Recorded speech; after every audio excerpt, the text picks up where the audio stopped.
തിരുവനന്തപുരം പത്മനാഭസ്വാമി ക്ഷേത്രത്തിന് സമീപത്തെ ക്ഷേത്രക്കുളം ഏറ്റെടുക്കാൻ മന്ത്രിസഭാ തീരുമാനം.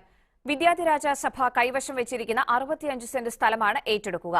സർക്കാർ തീരുമാനത്തിനെതിരെ നിയമ നടപടി സ്വീകരിക്കുമെന്ന് വിദ്യാധിരാജ സഭ അധ്യക്ഷനും മുൻ ചീഫ് സെക്രട്ടറിയുമായ ആർ രാമചന്ദ്രൻ നായർ പറഞ്ഞു. പത്മനാഭസ്വാമി ക്ഷേത്ര സമുച്ചയത്തിന്റെ ഭാഗമായിരുന്ന ക്ഷേത്രക്കുളം ഉൾപ്പെടുന്ന 65 സെന്റ് സ്ഥലമാണ് സർക്കാർ ഏറ്റെടുക്കുന്നത്. ഇത് സംബന്ധിച്ച റവന്യൂ വകുപ്പിന്റെ ശുപാർശ മന്ത്രിസഭ അംഗീകരിക്കുകയായിരുന്നു. ഇപ്പോൾ ഇത് വിദ്യാധിരാജ സഭ എന്ന സ്വകാര്യ ട്രസ്റ്റിന്റെ കൈവശമാണ്. സർക്കാർ ഭൂമി കയ്യേറി, ഭൂമിക്ക് നൽകേണ്ട കരമടച്ചില്ല, വ്യവസ്ഥകൾക്ക് വിരുദ്ധമായി കെട്ടിടം നിർമ്മിച്ചു എന്നീ കാരണങ്ങൾ കാണിച്ചാണ് സ്ഥലം ഏറ്റെടുക്കുന്നത്. കിഴക്കേക്കോട്ടയിലെ വെള്ളക്കെട്ടിന് പരിഹാരം കാണാൻ പാത്രക്കുളം ജലാശയമായി സംരക്ഷിക്കണമെന്ന് ഓപ്പറേഷൻ അനന്തയുടെ ഭാഗമായി തീരുമാനമെടുത്തിരുന്നു.